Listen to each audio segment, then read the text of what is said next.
최근 치러지는 이란 대선에서 강경 보수 성향의 에브라함 라이시가 새 대통령으로 당선됐습니다. 강경파 대통령의 당선은 이란 핵합의 복원 협상에 부정적인 변수가 될 것이다 라는 전망이 나오고 있는데요. 과연 이런 상황 어떻게 봐야 하는지 세계 이면 시간에서 자세히 살펴보도록 하겠습니다. 외신캐스터 전주현 씨 나와 계십니다. 안녕하세요. 네, 안녕하세요. 네. 사실 이란 핵합의 파기되고 그 트럼프 대통령이 파기했을 때 네네. 이런 얘기 얼핏 했던 것 같아요. 네. 그러니까 대선 앞두고 있기 때문에 강경파가 득세하면 이거 더 상황이 심각해진다 이런 얘기를 했던 것 같은데 이게 그렇죠. 현실화됐네요. 그렇습니다. 그래서 왜 대선이 치러지기 전에 빨리 핵합의 복원을 해야 된다 이렇게 제가 말씀드린 적이 있는데요. 네.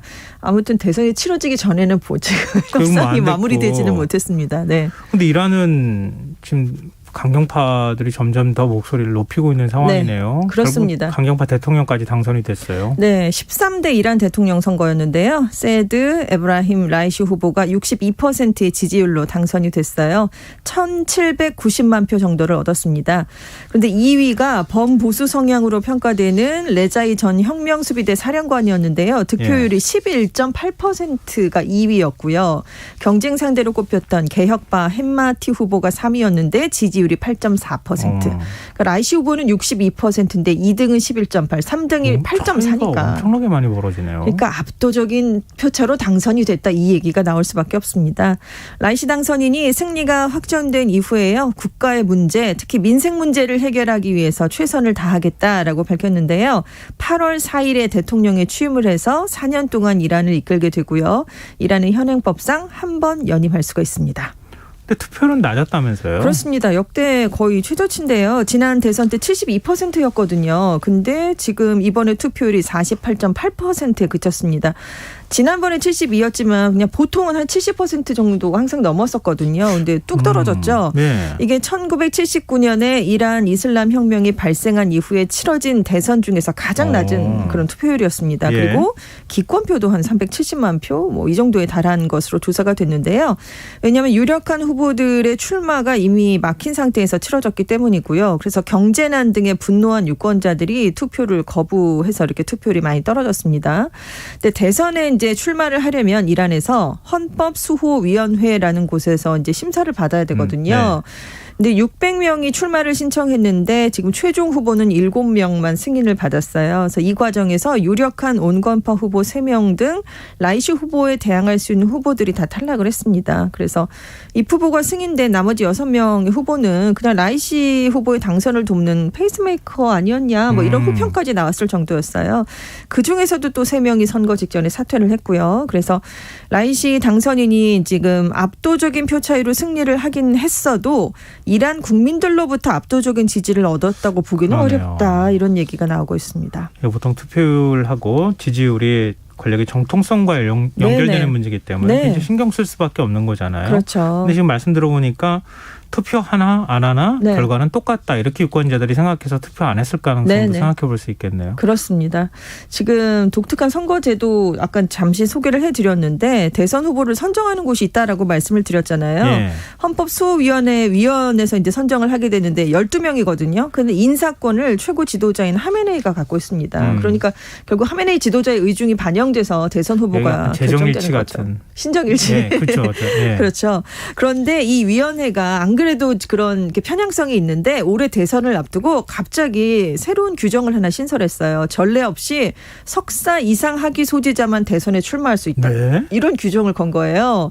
그래서 이제 후보로 등록을 하려고 했던 중도 개혁 성향 후보 1,200여 명이 있었는데 등록도 하지 못하고 사전에 이미 탈락이 됐습니다. 그래서 전 세계에서 저 대선 피선거권 요건으로는 제일 까다로울 것 같은데요. 까다롭죠. 굉장히 높죠. 이게 없었는데 이번에 이제 등록을 한 거죠. 라이시 후보의 당선을 위해서. 그래서 이제 7명을 후보로 뭐 전과 기록, 종교적 성향 뭐 이런 거 검증해서 이제 한 건데 7명 중에 5명이 강경 보수파였고요. 중도 개혁파는 2명이었습니다. 그래서 사실상 꼭 라이시 후보뿐만이 아니라 강경 보수파에게 기울어진 선거였다. 이런 얘기가 당연히 나왔고요. 그래서 이제 말씀하신 것처럼 일부 시민들이 뭐 유력한 중도 개혁 성향을 뽑고 싶었던 시민들이 투표 거부 운동을 벌이는 그런 일이 발생하기도 했습니다. 아니 이미 뭐 대통령 당선자를 정해놓고 모든 룰을 만든 거나 마찬가지인 것 같은데요. 그리고 하메네이 하메네이 지도자가 강력하게 지지를 했거든요. 라이시 후보를. 굉장히 중요한 네네. 거니까. 그러니까요. 네. 그래서 뭐 그냥 라이시 후보의 당선이 사실상 예견됐다 이런 얘기가 하기 전부터 많이 나왔습니다. 라이시 당선인은 어떤 사람입니까? 강경파라고 말씀을 드렸잖아요. 네. 성직자 집안에서 태어난 인물이에요. 그 이슬람 공화국이잖아요. 이란이 권력 체제의 핵심인 종교 율법사 출신입니다. 10대 이제 신학교에 진학을 했어요. 그래서 성직자가 됐는데 이슬람 법을 전공했습니다. 그리고 이란 혁명 뒤에 1981년부터 검사로 공직을 시작해서요. 검찰총장을 거쳐서 2019년부터 최근까지 사법부의 수장을 맡아왔습니다. 그런데 검사를 시작할 때 후견인이 지금 최고 지도자인 하메네이라는 인연이 있어요. 그리고 이제 하메네이가 70년대 중반에는 이슬람 교리학교 교사였는데 그때 학생이었다고 합니다. 그래서 하메네이의 전폭적인 지지를 받은 사실상의 대리인이자 그리고 이제 하메네이가 81세로 고령이거든요. 네. 근데 이제 혹시 이제 세상을 떠나게 됐을 경우에 그 뒤를 이을 후계자로도 거론이 되는 인물입니다. 88년에 이제 당시 최고 지도자는 호메이니였거든요. 네. 그 호메이니의 지시로 이란 혁명 뒤에 수감돼 있던 5천여 명의 반혁명 인사를 비공개 재판 후에 사형을 집행하는 일이 있었는데 그때 결정적인 역할을 한 4명 중에 1명으로 지금 알려져 있습니다. 국제 앰네스티가 그렇게 얘기를 하고 있어요. 근데 이제 이스라엘 외교부는 그때 직간접적으로 살해한 사람이 3만 명이 넘는다 이렇게까지 얘기를 하고 있고요. 그리고 이제 2009년에 대선이 있었는데 부정선거 의혹을 제기했던 녹색운동 시위대도 무차별 진압한 그런 인물입니다. 그래서 이렇게 이제 과거에 반정부 인사들을 굉장히 많이 처형한 이력이 있어서 테헤란의 도살자라는 그런 얘기를 별명이. 서방으로부터 듣고 있어요. 예. 그래서 지금 미국이 라이시가 이끌었던 사법부가 청소년에 대한 사형 선고를 남발했다라는 이유로 2019년에 블랙리스트 제재 대상에 올려놓은 인물입니다. 그런데 미국이 제재 대상에 올려놓은 인물이 한 국가의 대통령이 된 건 이번이 처음이거든요. 그러니까 굉장히 이례적인 일이 지금 발생을 했습니다. 근데 앞서 말씀하셨던 것처럼 네. 하메네이가 신정일치 국가에서 이란은 뭐 신정일치 국가니까요. 네네, 그렇죠. 종교 최고 지도자가 네. 모든 걸 다 사실은 통치하고 있다고 해도 과언이 아니잖아요. 그렇습니다. 근데 그 밑에 대통령이 또 있어요. 그럼 네. 대통령이 무슨 역할을 하는 겁니까? 그러니까 말씀하신 것처럼 이란에서는 최고 지도자가 입법, 사법, 행정부를 모두 관장하는 절대 권력자인데요. 이게 최고 지도자가 정부는 물론이고 헌법보다도 상위에 있는 인물입니다. 그래서 실정법으로 통제를 할 수가 없는 그런 위치에 있어요. 그리고 이슬람 혁명군이라는 군대도 정규군 외에 또 별도로 네. 갖고 있거든요. 그러니까 네. 정부의 영향력을 훨씬 더 많이 행사할 수 있는데 대통령은 이런 최고 지도자 밑에서 행정부를 이끌면서 대외적으로는 나라를 대표하는 그런 인물입니다. 그러니까 최고 지도자가 절대적인 권력을 갖고 있긴 하지만 이제 국민의 선거로 뽑히니까요. 대통령이 경제나 외교 정책에 미치는 영향력이 작지 않은 것으로 평가가 되고 있습니다. 그래서 로하니 현 대통령이 강경파인 하메네이 지도자와 다르게 서방과의 대화를 강조하는 온건파였잖아요. 그러니까 이런 운신의 폭이 조금은 있고 많이 영향력을 좀 미친다 이런 얘기가 나오고 있습니다. 근데 이란이 좀 개혁 개방의 길로 가고 네. 핵합의도 하고 그래서 경제를 굉장히 신경 쓰고 이렇게 네네. 하면서 분위기가 많이 좋아졌잖아요. 네네. 결국 트럼프 대통령이 자꾸 궁지에 몰아넣으면서 네. 더 강경파들이 득세하는 이런 환경이 만들어진 거예요. 그렇다는 분석이 지금 나왔는데요. CNN이 트럼프 전 대통령이 핵합의 탈퇴를 해서 이것이 개혁 성향 이란인들의 꿈을 깨뜨렸다라고 얘기를 했습니다. 그러니까 2018년 5월에 일방적으로 탈퇴를 해버렸잖아요. 그리고 이제 이란에 대한 제재를 복원했는데 지금 그 당시에 이란이 핵합의를 준수하고 있었고 미국 국무부도 그것을 인정하는 상황에서 트럼프 정부가 갑자기 핵합의를 탈퇴했다라는 네. 점을 이제 지적을 했습니다. 그러면서 이제 이란 제재가 이어지니까 이란에서 식량, 의약품 부족 사태가 발생을 했거든요. 그리고 금융 위기가 발생을 했습니다. 그리고 온건 개혁파가 지지하는 로하니 정부가 결국 실패한 것이 아니냐 이런 분위기를 만들게 됐다는 거죠. 네. 그리고 이제 이란 제재가 중도파 정치인이 그래서 약화되는 계기를 만들었다고 합니다. 그래서 이제 자리프 외무장관이 이란 핵협상도 지금 이끌고 있는데 굉장히 유약한 인물로 보이게 만들 수밖에 없었고요. 반면에 강경파들은 자신들이 미국의 최대 압박 전략을 이겨낸 생존자다 이렇게 각인시키는데 성공을 하도록 결국은 트럼프 대통령이 도와준 게 아니냐 이렇게 CNN이 분석을 했는데요. 이렇게 미국이 강경해지니까 결국 이란 안에서도 강경한 반미 세력이 지지를 받는 성향이 됐다는 건데 그래서 결국 로하니 정부가 미국과 협상을 했던 인물인데 미국의 제재로 뭐 인한 경제난 민생고를 해결하지 못해서 점점 입지가 좁아지니까 그 틈을 이제 타서 이제 보수파가 득세를 하게 되는 그런 상황이 발생했다라는 얘기입니다. 제 기억이 맞는지 모르겠지만 이란에서 네. 그 석유 많이 나오는 나라인데 네네. 기름값이 올라가지고 폭동이 일어났다. 그렇죠. 아이러니가 그러니까요. 이런 현상이 막 발생하고 네네. 뭐 시위가 막 네. 확산이 되고 이런 적들이 있었잖아요. 에너지난이 이란에서 발생하니까 네. 네, 이해가 안 그러니까 되는 경제 제재를 하면서 이제 나타났던 그렇죠. 현상인데. 네. 근데 결과적으로는 사실 미국하고 협상의 출구를 뚫어야 되는 게 네네. 이란 핵합의 이거 어떻게 할 것이냐의 문제잖아요. 그렇습니다. 전 세계 관심이 그래서 가장 여기에 쏠릴 수밖에 없어요. 그래서 이제 4월부터 지금 서방 국가들하고 미국은 약간 간접적으로 참여를 하고 있지만 이란과 함께 이란 핵합의 복원 협상을 해왔거든요.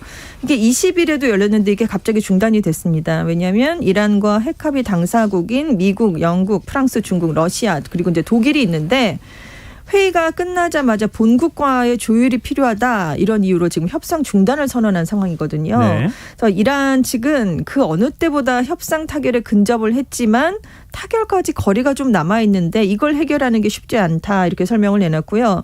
설리번 미국 백악관 국가안보보좌관도 지금 핵심 사안에 대해서 좁혀야 할 거리가 상당하다 이렇게 얘기를 했어요. 그래서 아직 구체적인 다음 협상 일정이 정해지질 않았거든요. 근데 적어도 열흘 정도는 좀 중단되지 않겠느냐 이런 전망이 나오고 있습니다. 그런데 이제 시점이 중요하죠. 협상이 중단된 것이 라이시의 대선 승리가 확정된 다음 날이었거든요.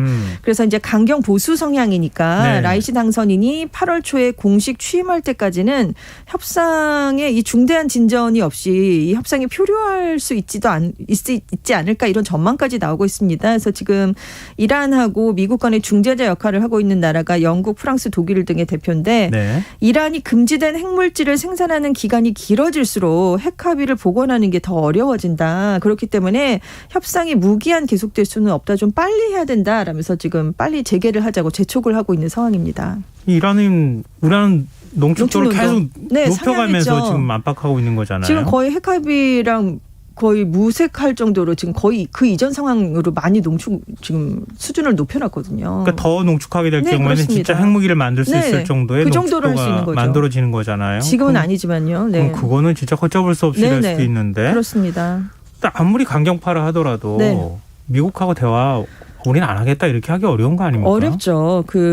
지금 이란의 주요 외교 정책은 대통령 위에 있는 최고 지도자 하메네이가 결정을 하고 있는데 이미 4월부터 시작이 된 거니까 네. 핵협정에 복구한다는 것도 하메네이 지도자의 뜻이 있었기 때문에 가능했던 것이기 그러네요. 때문에 네. 그래서 이게 지금 뭐 완전히 결렬되기는 어렵다 이런 얘기가 나오고 있는데요. 그래서 라이시 당선인도 계속 뭐 대선 운동 기간이나 당선된 이후에도 핵합의 복원 협상을 이어가겠다 이런 얘기를 여러 번 밝혀왔습니다. 그래서 미국에 단호하게 맞서겠다. 반미 성향이니까요. 그렇게 얘기를 하지만 또 반면 핵합의 복원 자체는 필요하다. 이런 입장인데요. 왜냐하면 이 극심한 경제난이 지금 있으니까 이것을 이제 풀려면 핵합의를 복원해서 미국의 대이란 제재를 풀어야 됩니다. 그러니까 무엇보다 지금 강경파도 이 경제 문제를 해결하지 못하면 또 민심이 돌아서게 되거든요. 그러니까 이것을 꼭 풀어야 되기 때문에 이란 핵합의 복원이 지금 절실하게 좀 필요한 상황이고요. 그래서 지금 8월에 라이시 당선인이 임기를 시작하기 전에 미국과 이란 간의 핵합의 복원 협상이 타결될 수도 있다. 뭐 이런 얘기가 지금 나오고 있기도 합니다. 그래서 지금 라이시 당선인의 입장에서는 이란 정부 관계자의 말에 따르면 핵합의 복원이 반드시 취임 전에 이루어져야 된다. 이런 얘기가 있는데요. 왜냐하면 협정을 복구했는데도 경제난이 빨리 풀리지 못하는 그런 문제가 발생할 수 있거든요. 네. 그럴 경우에는 로하니 대통령이 그렇게 했기 때문이다라고 전임 행정부에 책임을 돌릴 수 있기 때문에 그 전에 이뤄질 수도 있다. 뭐 이런 설명도 나오고 있고요. 뉴욕타임스는 이미 이란하고 미국이 몇 주 전에 세부사항을 다 마련해 놓고 이번 대선 결과를 기다려왔다라고 보도를 했는데 지금 문제가 되고 있는 게 이거라는 거죠. 이란이 미국이 앞으로 복구되는 협정을 다시는 파기하지 않는다는 약속을 공식 문서로 내놔라 이걸 요구하고 있다고 합니다. 그런데 미국은 또 협정이 복구된 뒤에 미사일 문제라든가 2030년 이후에 이란 핵 개발 문제 등에 대한 포괄적인 추후 협상을 또 하자 이렇게 얘기를 하고 있거든요. 그런데 이란은 추후 협상은 없다 이렇게 맞서고 있기 때문에 이 부분이 약간 걸려 있어서 지금 최종 타결이 되지 못하게 지금 되고 있는 게 아니냐 이렇게 나오고 있습니다. 근데 우리가 이런 문제를 이런 문제로만 볼 수 없는 게 지난번에 우리 선박 납포했잖아요. 네네, 그렇죠. 그때 7조 원 달라고 네네. 석유 수출 대금 달라고 그렇습니다. 하면서 결국 벌어진 일이잖아요. 네네. 우리도 이란에 상당히 많이 수출하기도 하고 있고. 그렇죠. 더군다나 지금 이란하고 미국하고 협상하면은 똑같은 핵 협상을 지금 북한하고 또 해야 되는 상황이잖아요. 그렇습니다. 양쪽을 다 힘줘가면서 하기 어려운 네네. 상황이라서 그러니까 우리의 이해관계가 아주 직결되는 그렇습니다. 문제이기 때문에 관심이 네네. 있을 수밖에 없는데요.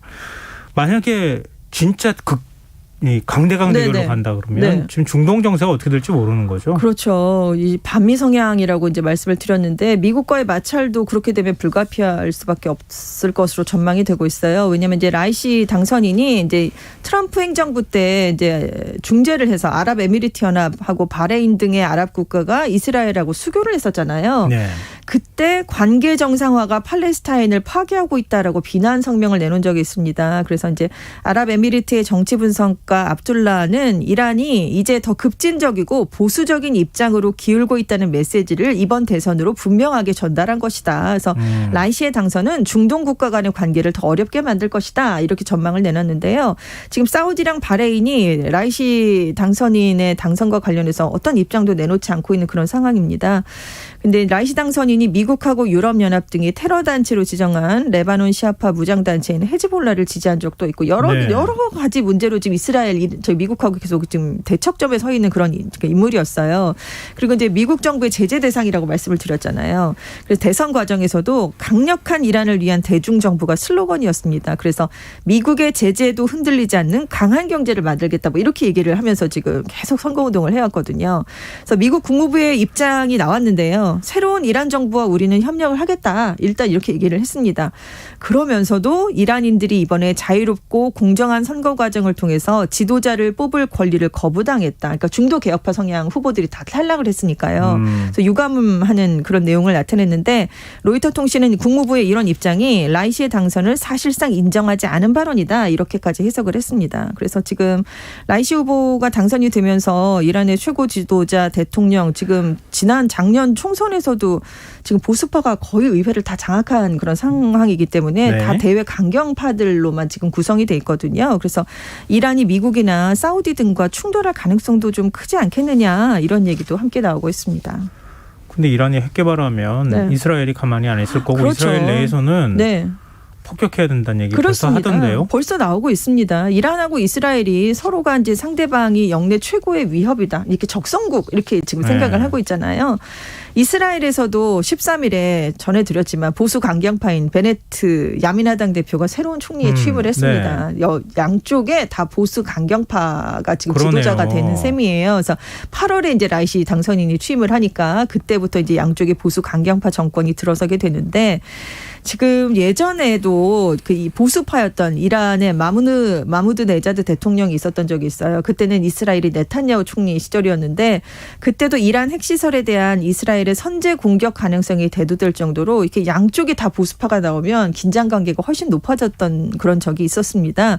당장 베네트 이스라엘 총리가 취임 후에 처음으로 강요회를 주재하면서 라이시의 당선을 경계해야 된다 이렇게 얘기를 하고 있고요. 이스라엘에서는 지금 이란 핵시설 폭격을 좀 생각해봐야 되는 게 아니냐 이런 얘기까지 지금 나오고 있습니다. 근데 우리 이제 강대강이라고 얘기하지만 적대적 공생관계라는 얘기도 하잖아요. 그렇습니다. 혹시 그렇게는 안 되나요? 왜냐하면 베네트 총리도 지금 취임 초고요. 아랍계 정당이 무지개 연정에 참여하고 있기 때문에 이거를 뭐 당장 이란에 대해서 폭격을 하기도 쉽지 않은 그런 상황이거든요. 이란도 지금 제일 시급한 건 경제난입니다. 이스라엘이 아니고요. 경제난이 하여튼 다 우선이 돼야 되기 때문에 핵 합의를 지금 빨리 해내는 게 중요하거든요. 그래서 당분간 좀 지켜볼 가능성이 있지 않겠느냐 이런 얘기가 나오고 있습니다. 근데 이제 중국이 변수로 떠오를 가능성도 있다 이런 얘기도 있는데요. 지금 미국하고 나토의 공수로 몰려 있잖아요. 입지를 강화하기 위해서 이란에 적극적으로 손을 내밀 가능성이 있다는 거죠. 이러면 미국에 맞서서 러시아와 중동, 아프리카가 연대하는 그런 상황이 발생할 수도 있습니다. 지금 이란하고 미국하고 빨리 합의해서 좀 북미 대화를 좀 네. 집중해서 했으면 좋겠다 이런 생각이 드네요. 멀리 있지만 아주 우리하고 네. 가깝게 있는 이란 얘기 오늘 해봤습니다. 지금까지 세계이면 외신캐스터 전주현 씨와 함께했습니다. 고맙습니다. 네, 감사합니다. 오늘 모바일 상품권 당첨자는 홈페이지 공지사항에서 확인하실 수 있습니다. 김성환의 시사야 오늘 여기서 마치겠습니다. 편안한 밤 되십시오.